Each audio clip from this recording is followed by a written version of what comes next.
बच्चों अब तक हम लोगों ने पढ़ा था, दो क्राइटेरिया पढ़ लिया है।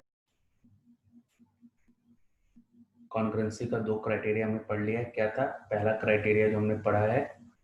ट्रिपल एस, मतलब कि साइड साइड साइड। अगर ट्रायंगल, एक ट्रायंगल की तीनों साइड किसी दूसरे ट्रायंगल के तीनों साइड के बराबर होगी तो वो ट्रायंगल कॉन्ग्रुएंट होंगे, वो दोनों ट्रायंगल। दूसरा हमने क्या पढ़ा था?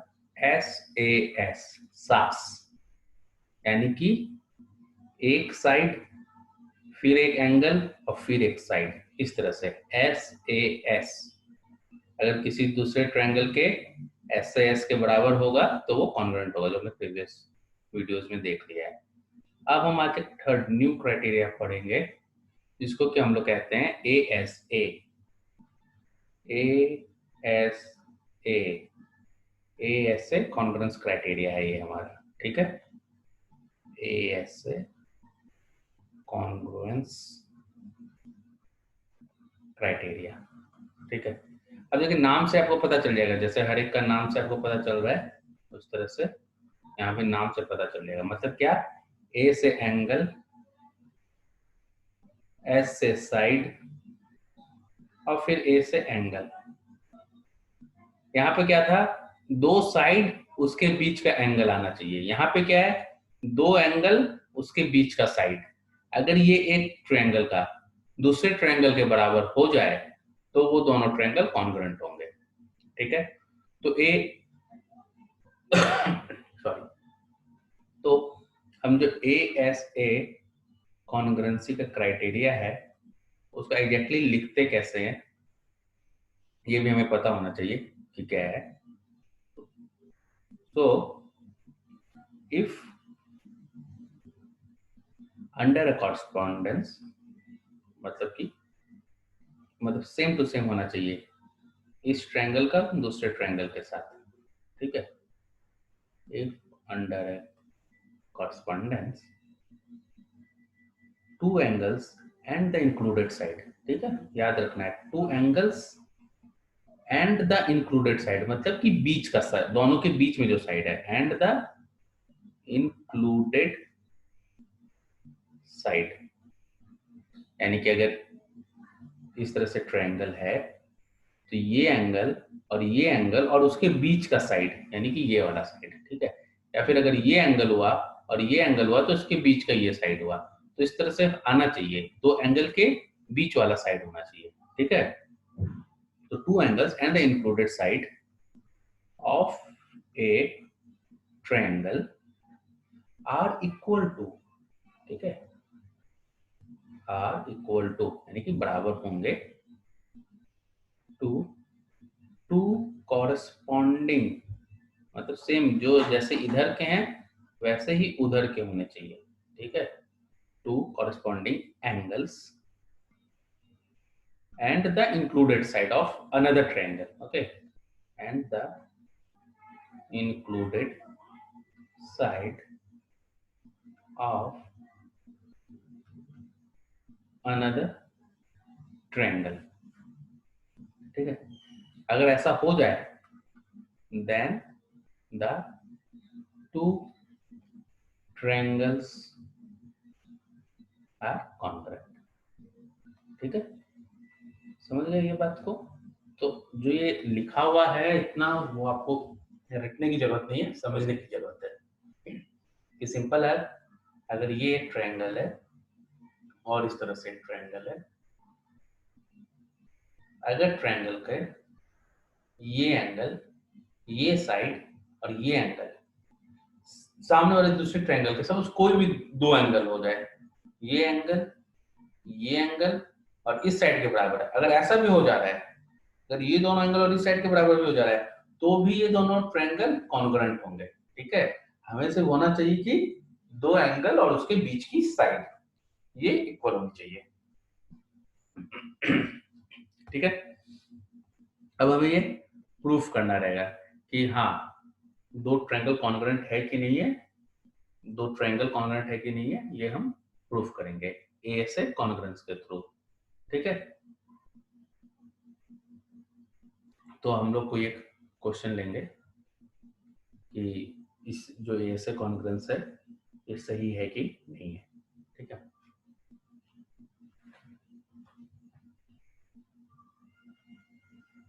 तो देखिए आप यहाँ पे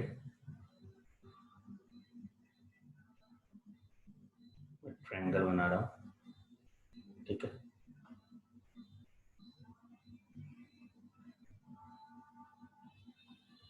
ये आपके दो ट्रायंगल बन गए, ठीक है, साफ दिख रहा है, दो ट्रायंगल है।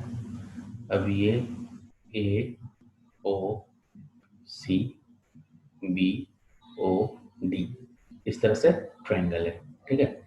इसमें दिया हुआ है कि ये 70 डिग्री है और ये 70 डिग्री है, ऐसा दिया हुआ है, ठीक है। और ये एंगल और ये एंगल ऐसे दिया हुआ है, ठीक है? और क्या बताया हुआ है कि ये साइड जो है CO वो OD के बराबर है। मतलब क्या दिया हुआ है कि angle ACO is equal to angle BDO, ठीक है। ये तो हो गया। फिर बीच की side OC is equal to OD, ये क्वेश्चन में दिया हुआ है। और आप बोल सकते हो कि ये जो एंगल है, ये एंगल ये इस एंगल के बराबर होगा ना, ये एंगल इस एंगल के बराबर होगा, क्यों? वर्टिकली अपोजिट एंगल, यानी कि angle AOC is equal to angle BOD। तो फिर हमारे ये दोनों ट्रायंगल कॉन्करेंट होंगे।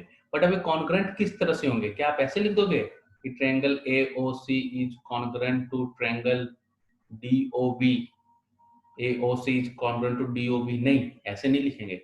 हमें देखना होगा कि कौन सा साइड किसके कॉन्ग्रुएंट हुआ है, उसी हिसाब से आना चाहिए। हमारे यहाँ OC OD के बराबर हुआ है। अगर आप इस तरह से लिखोगे तो OC तो OB के बराबर हो जाएगा। अगर आप इस तरह से लिख रहे हो तो इस तरह से नहीं लिखना है। तो किस तरह से लिखना है वो आपको देखना है। जैसे आपने यहाँ पे ट्रायंगल लिखा ACO और यहाँ पे क्या लिखा BDO, OC OD के बराबर है, OC OD। तो सबसे पहले OC OD के बराबर है, तो ऐसे OC जब हम ट्रायंगल के बारे में लिखना शुरू करेंगे तो पहले इधर OC लिख दिया, इधर OD लिख दिया, ये दोनों तो आने ही है। तो OC के बाद यहाँ बच क्या गया है? यहाँ A बच गया है तो A लिख दिया। यहाँ क्या बच गया है? B बच गया है तो B लिख दिया। यानी कि triangle AOC is congruent to triangle BOD, है ना। अब आप देखोगे कि हाँ सब कुछ इक्वल आएगा।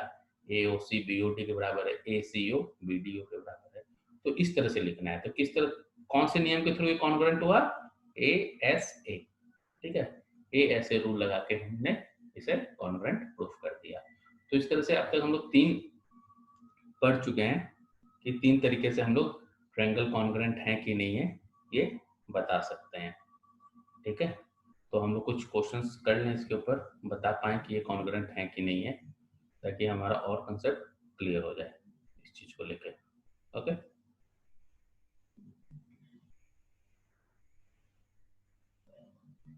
तो देखिए यहाँ पे मैं क्वेश्चन लिख रहा हूँ। पहले ट्रायंगल बना रहा हूँ मैं। आपको इसमें नेमिंग बहुत सही तरीके से करनी है। अगर आप नेमिंग सही से नहीं करेंगे तो एक गलत हो जाएगा। तो नेमिंग को देखते हुए करना है हमें जब भी हम नेमिंग करेंगे ट्रायंगल के, ठीक है।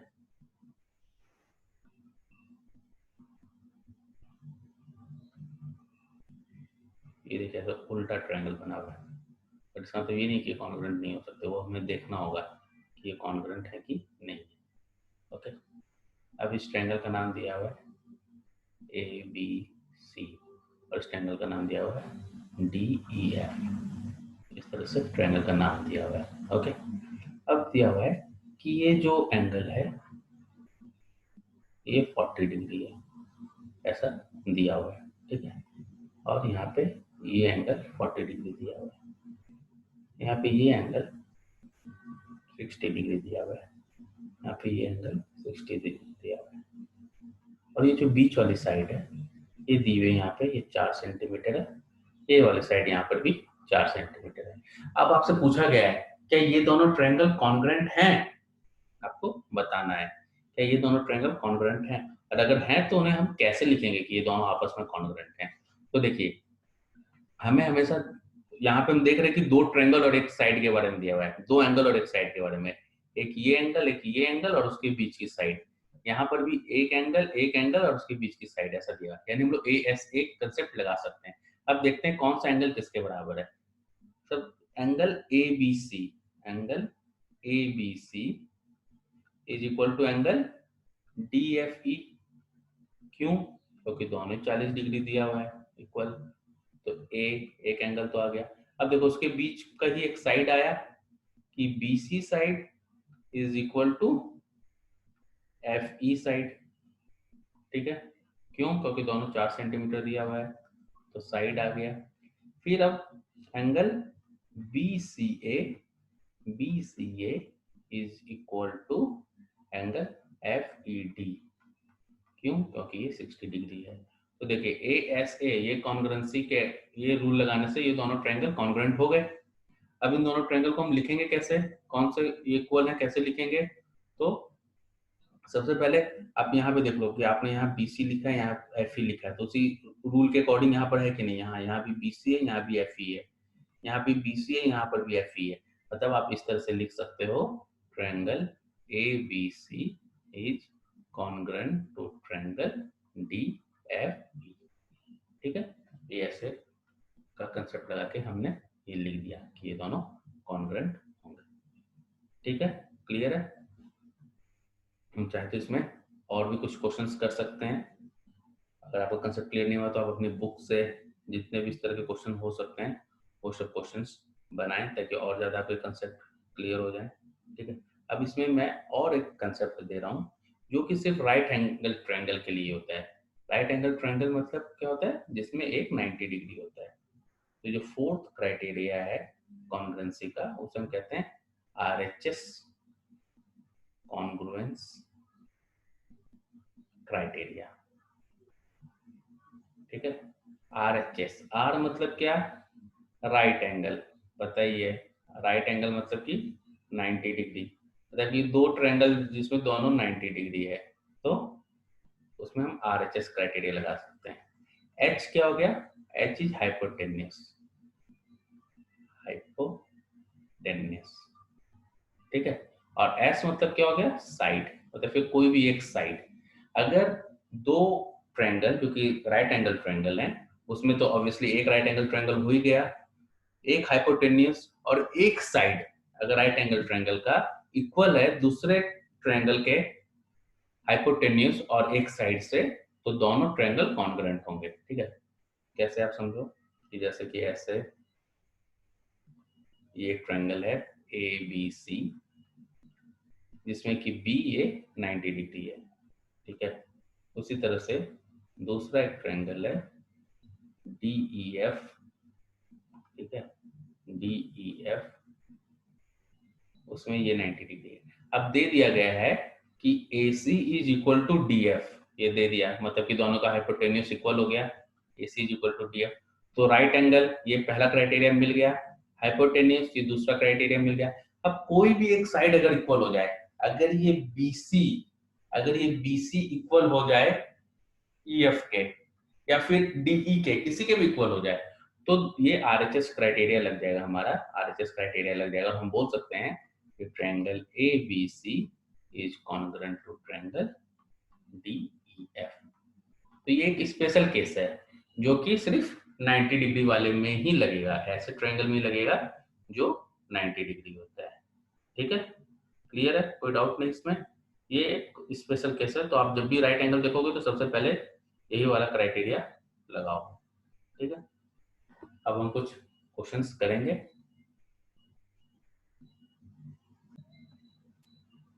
तो आप लोग ये सब समझ गए हैं। अब नेक्स्ट क्लास में हम लोग, नेक्स्ट वीडियो में हम लोग कुछ प्रॉब्लम सॉल्व करेंगे इन चारों क्राइटेरिया को यूज करके, जो हमारा एक्सरसाइज है उसमें से, ठीक है। तो तब तक आप लोग ये कंसेप्ट पूरा क्लियर है।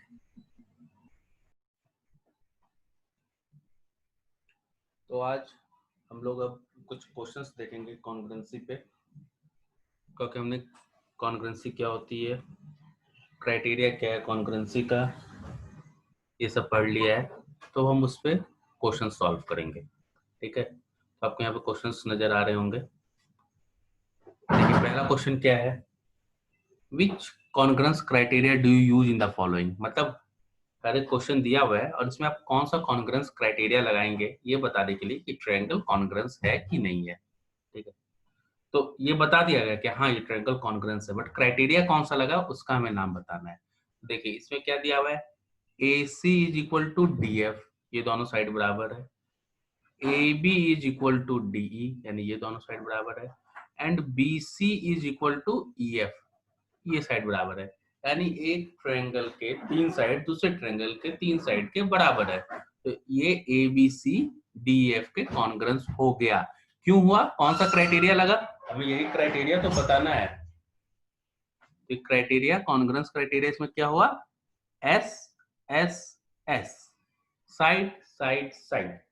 ठीक है, ये साइड साइड साइड क्राइटेरिया के अकॉर्डिंग ये कॉन्ग्रेंस हो गया। दूसरा क्वेश्चन देखिए, इसमें क्या दिया, Z X equal to R P, Z X मतलब this Z X is equal to R P, ये बराबर है। R Q equal to Z Y, R Q is equal to Z Y, ये बराबर है। Angle P R Q, P R Q मतलब कि ये वाला angle P R Q is equal to X Z Y, X Z Y यानी कि ये वाला एंगल, ये दोनों एंगल बराबर है। इसलिए triangle P Q R congruence होगा ट्रायंगल एक्स वाई जेड के। हाँ होगा, क्यों होगा, किस बेसिस पे, तो ये देखिए, ये एक साइड, ये एंगल, ये साइड, इसके ये साइड, ये एंगल और इस साइड के बराबर है, यानी कि SAS क्राइटेरिया यूज करके ये ट्रायंगल कॉन्ग्रुएंट हो जाएगा। हमने जितने भी क्राइटेरिया पढ़े उनमें से कोई ना कोई क्राइटेरिया यहाँ लगेगा, तो हमें वही बताना है कि कौन सा क्राइटेरिया लगेगा। अब आप यहाँ पे देख लीजिए, ये जो ट्रायंगल दिया उसमें क्या है, MLN, एंगल MLN मतलब कि ये वाला एंगल किसके बराबर है, एंगल FGH के, FGH यानी इस एंगल के बराबर है ये वाला एंगल। ओके कोई बात नहीं। फिर एंगल NML, एंगल NML यानी कि ये वाला angle NML is equal to GFH, GFH यानी कि इसके बराबर है। Okay, and ML equal to FG, ML यानी कि ये वाला साइड इज इक्वल टू ये वाला साइड FG। तो ये दोनों triangle, triangle LMN is congruent to triangle GFH। किस क्राइटेरिया पे, देख लो यहाँ पे, ये एंगल है, बीच में इस साइड आया, फिर ये एंगल आया। उसी तरह यहाँ पे भी ये एंगल है, बीच में साइड आया, फिर ये एंगल आया, यानी कि ASA क्राइटेरिया लगाने के कारण ये ट्रायंगल कॉन्ग्रुएंट हो गया। तो हमने जो चार क्राइटेरिया पढ़े थे उसमें से तीन क्राइटेरिया हमने लगा दिया है। ये फोर्थ क्वेश्चन में देखते हैं, इसमें क्या दिया हुआ है, EB equal to DB, EB equal to DB, जैसे ये सब इक्वल होता है ना तो इसमें इस तरह से साइन दे देना चाहिए ताकि हमें कोई कंफ्यूजन ना हो। AE equal to BC, AE equal to BC दे दिया है। And angle A equal to angle C equal to 90 degree, ये 90 डिग्री है, तो ये ट्रायंगल इसके कॉन्ग्रुएंट है। हाँ, कौन सा क्राइटेरिया लगाएंगे, देखिए एक राइट एंगल है तो R, एक हाइपोटेन्यूस इसका इक्वल है तो H, और कोई भी एक साइड बराबर हो, ये साइड इस साइड के बराबर है तो S, RHS यानी कि RHS क्राइटेरिया अगर हम लगा दें तो ये वाला ट्रायंगल कॉन्ग्रुएंट होंगे।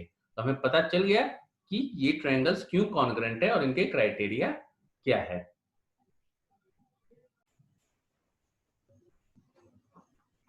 तो पहला क्वेश्चन बन गया, अभी सेकंड क्वेश्चन बनाएंगे हम। यहाँ पे क्या दिया हुआ क्वेश्चन में, यू वांट टू शो, हमें दिखाना है क्या, कि angle ART, triangle ART is congruent to triangle PEN, triangle ART यानी कि ये वाला ट्रायंगल इस ट्रायंगल PEN के कॉन्ग्रुएंट है।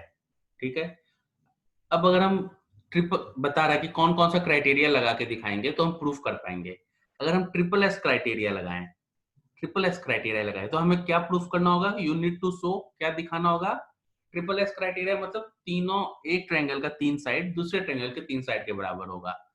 तो ये देखिए कैसे लिखा हुआ है, ART, ये है triangle ART is congruent to triangle PEN। पहला क्लास याद कीजिए कि हम लोग कैसे लिखते थे कि कौन सा साइड किसके बराबर होगा। अगर मैं इधर AR साइड ले रहा हूं, AR, इधर AR साइड लिया मैंने, तो इधर कौन सा साइड लूंगा, वही शुरू के दो यानी कि PE। यानी कि ए आर पीई के बराबर होना चाहिए। तो यहाँ मैंने लिख दिया A R should equal to P E. फिर है आर टी, यानी कि ये वाला आर टी। आर टी फिर किसके बराबर होना चाहिए? ये बाद वाले दो हैं, बाद वाले दो हैं आर टी, तो बाद वाले दो लेंगे ई एन, यानी कि आर टी ई एन के बराबर होना चाहिए। फिर ए टी, ए टी ये और ये शुरू का और अंत का दो अल्फाबेट लिया, ए और टी, तो इधर भी क्या बराबर होना चाहिए? पी और इधर एन, पी एन। तो ए टी पी एन के बराबर होना चाहिए।